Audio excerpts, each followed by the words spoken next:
நேயர்கள் அனைவருக்கும் உங்கள் தாம்பரம் ஸ்ரீ வாராகி ஈசனேசன் சுவாமிகளுடைய நல்லாசிகள், வாழ்த்துக்கள். ஜெய் வாராகி, ஜெய் ஜெய் வாராகி. அன்பு பக்தர்களே, அன்பு நேயர்களே, குரு பகவான் வக்ரம். இந்த குரு பகவானுடைய வக்ரம் அப்படின்னு சொல்லும்போது என்னெல்லாம் இங்கே கவனிக்கணும்? முதல்ல முழு சுபராக இருக்கக்கூடியவர் அந்த குரு பகவான். 9 கிரகங்களில் நவகிரகங்களிலே மிகவும் நன்மையை தரக்கூடியவர், எல்லாரும் நல்லா இருக்கணும்னு நினைக்கக்கூடியவர். எப்பேற்பட்ட அவயோகியை கூட ஒரு நார்மலாக அடுத்த வேலை உணவுக்கோ அல்லது வருமானத்துக்கோ வழி இல்லாத ஒருவனுக்கு கூட கைதூக்கி விடணும்னு நினைக்கக்கூடிய, வழிகாட்டணும்னு நினைக்கக்கூடிய முழுமையான சுப எண்ணங்களை கொண்ட, நல்லெண்ணங்களை கொண்ட முழு சுபராக இருக்கக்கூடிய குரு பகவான். 9 பேரில் அவர் தான் ரொம்ப உத்தமர், ரொம்ப நன்மையை செய்யக்கூடியவர். அந்த குரு பகவான் வக்ரம் அடைகிறார். அப்போ அந்த குரு வக்ரம் அடைகின்ற பொழுது அந்த குரு வக்ரத்தால் உலக மக்களுக்கோ அல்லது தேசத்திற்கோ நாட்டிற்கோ அல்லது ஒவ்வொரு ராசி அன்பர்களுக்கும், அதே போல நட்சத்திர வாரியாக, நட்சத்திரத்தின் பாதங்கள் வாரியாக, அஸ்வினி நட்சத்திரம் 1வது பாதம், உத்திரட்டாதி 2வது பாதம், உத்திரம் 3வது பாதம், போராடம் 4வது பாதம், இப்படி ஒவ்வொரு நட்சத்திரத்திற்கும் பாதவாரியாக அந்த அல்லது ஒவ்வொரு மேஷராசி முதல் மீனராசி வரை 12 ராசி அன்பர்களுக்குமே கூட எந்த மாதிரியான மாற்றங்கள் நிகழப்போகுது, ஏதாவது பிரச்சனைகள் குறையுமா? ஏன்னா இந்த குருவுடைய வக்ரம் அப்படின்னு சொல்லும் பொழுது இந்த குரு பகவான் இப்போ எங்கே இருக்கார்? மேஷ ராசியில் இருக்கிறார். மேஷத்தில் யாரு கூட இருக்கிறார்? ராகுவோட இருக்கிறார். அந்த ராகுவானவர் அக்டோபர் 30 குருவை தனியாக விட்டுட்டு வெளியில் போயிடுவார், மீனத்துக்கு போயிடுவார். அப்போது அதுக்கப்புறம் ஒரு 2 மாதம் குரு பகவான் வக்ரகதியிலே தனித்து இருக்க போகிறார். முதல்ல இந்த குருவுடைய வக்ரம், அந்த டைம் பீரியட் என்ன, டீட்டெயில்ஸ் என்ன, அது பார்ப்போம். இந்த குரு பகவானுடைய வக்ரம் 4/9/2023 முதல் செப்டம்பர் 4 முதல் டிசம்பர் 30 வரை ஏறக்குறைய 110 நாட்கள், 108 நாட்கள் அப்படி வச்சுக்கோங்க. 108 நம்ம வச்சுப்போம், கொஞ்சம் டேஸ் கூட இருக்குது, இருந்தாலும் நம்ம 108ங்கிற ஒரு மங்களகரமான எண்ணெயை வச்சுப்போம். அப்போ ஒரு 3.5 மாதம் இந்த குரு பகவானுடைய வக்ரம் நிகழ்கிறது. அதிலும் குறிப்பாக 1.5 மாதம் தனியாக இருக்க போகிறார் குரு மேஷத்தில். இந்த பக்கம் 1.5 மாதம் ராகுவோடு சேர்ந்து இருக்க போகிறார். வக்ரம் பெற்ற குரு, வக்ரம் பெற்ற ராகு என்ன மாதிரியான நல்லது செய்ய போகுது? ஏதாவது ஒரு நன்மை, ஒரு மேஜிக் டூல் கிடைக்காதா? நிறைய பிரச்சனைகள் இருக்கக்கூடிய உங்களுக்கு தொடர்ந்து ஒரு வீண்பள்ளி அவமானம் சாமி, தொடர்ந்து ஒரு தலைகுனிவு சாமி, ஏதாவது இதிலிருந்து விடுபடுவதற்கு ஒரே ஒரு மேஜிக் டூல் கிடைக்காதா? தொடர்ந்து தடைகள் சாமி, தொடர்ந்து முன்னேற்ற தடைகள் சாமி, ஒரே ஒரு மேஜிக் டூல் கிடைக்காதா? ஒரு டெவலப்பே ஆக முடியலைங்க சாமி, இப்போ அப்படியே பைசாலாம் லாக் ஆகி கிடச்சின்னு நஷ்டமே இல்லை, நஷ்டம் சாமி, எனக்கு ஒரு மேஜிக் டூல் கிடைக்காதா? குடும்பம் முன்னுக்கு வர மாட்டேங்குது, தொழில் அபிவிருத்தி ஆக மாட்டேங்குது, அப்போது எனக்கு ஒரு மேஜிக் டூல் கிடைக்காதா என்று எதிர்பார்த்து காத்திருக்கக்கூடிய ஒவ்வொரு ராசி அன்பர்களுக்கும் இந்த குரு பகவானுடைய வக்ரம் என்ன செய்ய போகிறது என்பதை நாம் பார்க்க போகிறோம். அதோடு கூட நான் சொல்லக்கூடிய இந்த ராசி பலன்களை உங்கள் ஜாதகத்தோடு ஒப்பிட வேண்டும். உங்கள் பர்த் சார்ட்டை எடுத்து வச்சு உங்கள் பர்த் சார்ட்டில் நான் சொல்கிற மாதிரி அந்த ராசியில் அல்லது மேஷத்தில் குரு இருக்காரான்னு பாருங்கள், அல்லது எந்தெந்த ஜாதகத்தில் உங்களுக்கு குரு தசை நடக்குதா பாருங்கள். அந்த குருவானவர் உங்களுக்கு தசையை நடத்துகிறாரா அல்லது புத்தியில் நடத்துகிறாரா, தசா புத்தி ஏதாவது வருதா, குருவுடைய தசா புத்தி ஏதாவது வருதா, அந்த குருவானவர் உங்களுக்கு யோகாதிபதியாக இருந்து தசையை நடத்துகிறாரா, அந்த குருவானவர் உங்களுக்கு அவயோகியாக இருந்து தசையை நடத்துகிறாரா,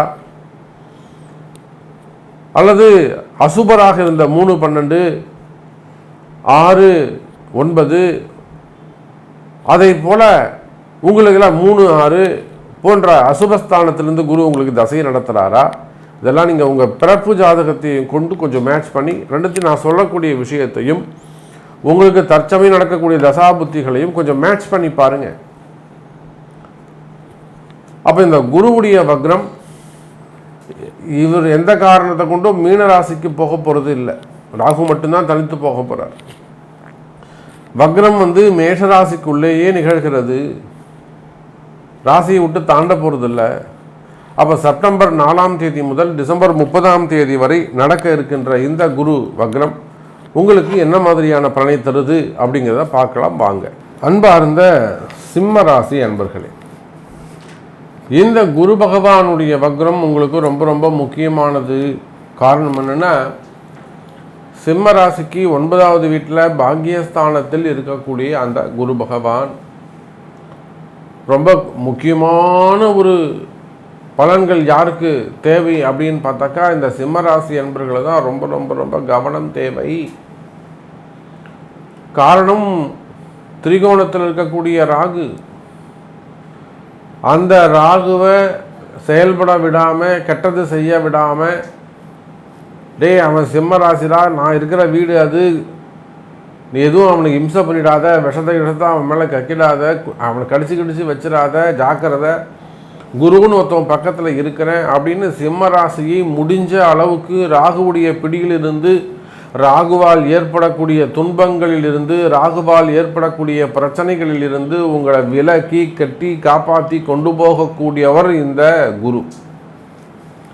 அந்த குரு பகவான் வக்ரம் அடைகிறார் அப்படின்னு சொல்லும்போது ராகுவுடைய கை கொஞ்சம் அங்கே ஓங்கும். ப்ராக்டிக்கலாக நம்ம பேசுவோம்.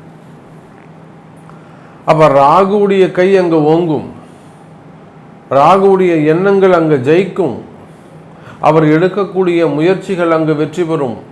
அப்போ அந்த ராகு உங்களுக்கு ஏதாவது அன்ஃபேவரபிளாவோ அல்லது ஒரு பெரிய ஒரு வீண்படி அவமானங்களையோ அல்லது தேவையில்லாத குற்றங்களையோ அல்லது தேவையில்லாத மிகப்பெரிய பிரச்சனைகளிலோ ஏற்படுத்துவதற்கு வாய்ப்புகள் உண்டு. கவனம் தேவை சிம்மராசி அன்பர்களே. புரியுதா? ராகுவை கட்டுப்படுத்தி வச்சிருக்கிறது குரு. அந்த குரு கொஞ்சம் அசந்து தூங்குற சமயம் பார்த்து உடனே இவர் ராகு என்ன பண்ணுவாருங்க, அசந்தா அடிக்கிறது தான் ஒரு பாலிசி. இதுதான்டா நம்ம, ஏன்னா இன்னும் ஒரு மாதத்தில் அவர் அங்கே இடத்த காலி பண்ணிவிட்டு வேறு இடத்துக்கு வேறு வீட்டுக்கு போகிறார். போகிறதுக்கு முன்னாடியே சிம்மராசிக்கு ஒரு ஆட்டம் காமிச்சிட்டு போவோம். நான் தான் பண்ணேன், இது ராகு பண்ணார்ப்பா, கடைசி ஒரு மாதத்தில் ராகு பண்ணார்ப்பா அப்படின்னு அந்த ஒரு அடையாளத்தை ஏற்படுத்தி ஏதாவது ஒரு விஷயத்தை ரப்பர் வச்சு அழிக்க முடியாத வகையில் சிம்ம ராசிக்கு ஏதேனும் ஒரு அடையாளமாக ஒரு பிரச்சனையை கொண்டு போட்டு போகலாம் அப்படின்னு கூட இந்த ராகு நினைக்கலாம். ஆகையினால கவனம் தேவை சிம்ம ராசி அன்பர்களே. தனித்த ராகுவாக இல்லை, வக்ர குருவோடு இணைந்திருக்கக்கூடிய ராகு. ராகுவும் வக்ரம், குருவும் வக்ரம். அப்போ சிம்ம ராசி என்பவர்களே, உங்களுடைய சூழ்நிலைகள் என்ன என்பது எனக்கு தெரியும். நீங்கள் எப்பேற்பட்ட சக்கரவர்த்தியாக இருந்தாலும், மிகப்பெரிய ஜாம்பவானா, நான் ரொம்ப திறமைசாலி, நான் ஜாதகத்தையே நம்ப மாட்டேன் அப்படின்னு சொன்னாலும் சரிதான், அல்லது என்கிட்ட எல்லா விதமான வசதி வாய்ப்புகளும் இருக்குது, எல்லா அதிகாரமும் இருக்குது அப்படின்னு சொன்னாலும் சரிதான். நிச்சயமாக சிம்ம ராசி என்பவர்களே, உங்களுடைய சூழ்நிலை என்ன என்பது எனக்கு தெரியும்.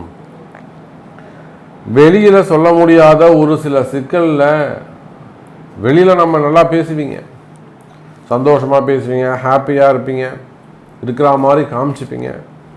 நான் ரொம்ப தைரியசாலிப்பா, எனக்கு அடிபட்டது அப்படின்லாம் ரொம்ப வெளியில் பகட்டு வாழ்க்கை காமிச்சிக்கலாம்.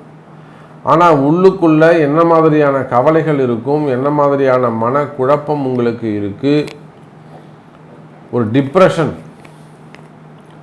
தேவையில்லாத மனக்குழப்பங்கள், தேவையில்லாத மனபயம். மனபயம்னா சாதாரணமான பயம் இல்லை, மரண பயங்கள், பெரிய பெரிய பயங்கள்.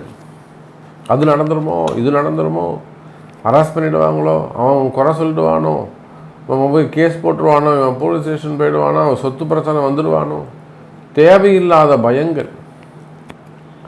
அதே போல் நிறைய வாக்குவாதங்கள், இதெல்லாம் அந்த சிம்ம ராசிக்கு நடந்துக்கிட்டு இருக்கு. ஏதோ ஒரு 30% சிம்ம ராசி அன்பர்கள் தான் நிம்மதியாக இருக்காங்க, ஓரளவுக்கு பரவாயில்ல அப்படின்னு இருக்காங்க. அதுவும் பரம ஏழைகள். மீதி 70% உயர்ந்த மனிதர்கள், உயர்ந்த ஸ்தானத்தில் இருக்கக்கூடியவங்க, உயர்ந்த தொழில் செய்ய பெரிய பிஸ்னஸ்மேன், பெரிய பெரிய ஃபேக்ட்ரிஸ் வச்சு நடத்தக்கூடியவங்க, பெரிய கார்ப்பரேட் நிறுவனங்களை நடத்தக்கூடியவங்க, பெரிய குரூப் ஆஃப் கம்பெனிஸ், இதெல்லாம் சிம்ம ராசியாக இருப்பார்களே. ஆனால் அவங்களுடைய நிலைமை என்னன்றது எனக்கு தெரியும்.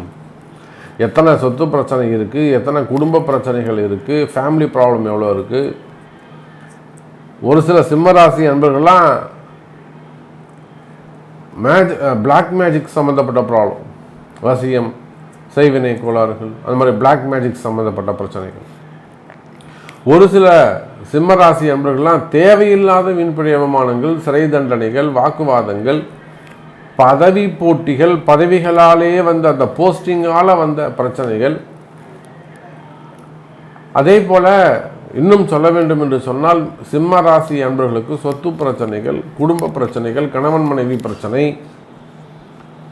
வேலை செய்கிற இடத்துல இருக்கக்கூடிய பிரச்சனை, வேலையே ப்ராப்ளமாக இருக்கிறது, அல்லது என் பாஸ் என்கிட்ட பேசலை, என்னுடைய சீனியர் என்கிட்ட பேசலை, அல்லது நாங்கள் ஒரு ப்ரமோஷன்ஸ் எனக்கு வரலை. ஸோ அந்த மாதிரியான ப்ராப்ளம், இமிக்ரேஷன்ஸ் அந்த ரினிவல் பண்ண ப்ராப்ளம், விசா சம்பந்தப்பட்ட பிரச்சனைகள், மெயினாக திருஷ்டிகள், சிம்ம ராசிக்கு மெயினாக திருஷ்டிகள், செய்வினை கோளாறுகள், வாஸ்து தோஷங்கள். நல்லா இருந்துட்டு இருப்பாங்க, ஜம்முன்னு இருந்துட்டு இருக்கும். ஃபேமிலி ஆகட்டும், இல்லை ஒரு கம்பெனி நல்லா போய்கிட்டு இருக்கும், ஒரு ஃபேமிலி நல்லா ரன் ஆகிட்டு இருக்கும். திடீர்னு அந்த ஃபேமிலியில் ஒரு டக்குன்னு எல்லாரும் பிரிஞ்சிருவாங்க. ஒரு சின்ன ப்ராப்ளமாக இருக்கும். ஒரு இங்கே இருக்கக்கூடிய ஒரு பொருளை எடுத்து சென்டிமெண்ட்டாக வேற ஒரு இடத்துல வைப்பாங்க. அது சின்ன பெரிய வாஸ்து தோஷமாக இருக்கும். வாஸ்து பிரச்சனைகள். இப்படி சிம்ம ராசி என்பவர்களே, உங்களுடைய பிரச்சனை என்ன என்பது ஓரளவுக்கு எனக்கு தெரியும். அப்போ நீங்கள் சிம்ம ராசியாக இருந்தாலும் சிம்ம லக்னமாக இருந்தாலும் இந்த குருவுடைய வக்ரத்தில் அதிக அக்கறை, அதிக கவனம் தேவை. நீங்கள் சினிமா துறையை சார்ந்தவர்களாக இருக்கலாம், ஃபைனான்ஷியலாக இருக்கலாம், ப்ரொடக்ஷன் மேனேஜராக இருக்கலாம், அதாவது துணை நடிகர்கள், சின்ன சின்ன நடிகர்களாக இருக்கலாம், எந்த செக்ஷனில் வேண்டுமானாலும் நீங்கள் இருக்கலாம், டைரக்டராக இருக்கலாம், எந்த இடத்துல வேண்டுமானாலும் நீங்கள் இருக்கலாம்.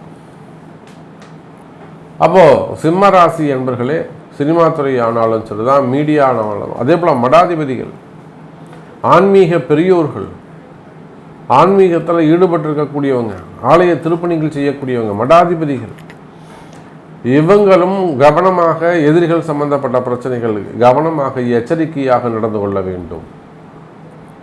அப்போ சிம்ம ராசி என்பர்களே, அதிக கவனம் தேவை என்பதை தான் இந்த குருவுடைய வக்ரம் எடுத்து சொல்கிறது. இன்னும் துல்லியமாக சொல்லணும் அப்படின்னாக்கா, அதுக்கு உங்களுடைய பிறப்பு ஜாதகம் தான் முக்கியம். உங்கள் பிறப்பு ஜாதகத்தை கொண்டு வந்து தெரிந்து கொள்ளுங்கள் என்பதை தெரிவித்துக் கொண்டு மீண்டும் வேறு அற்புதமான பதிவில் சந்திக்கிறேன். ஜெய் வராகி.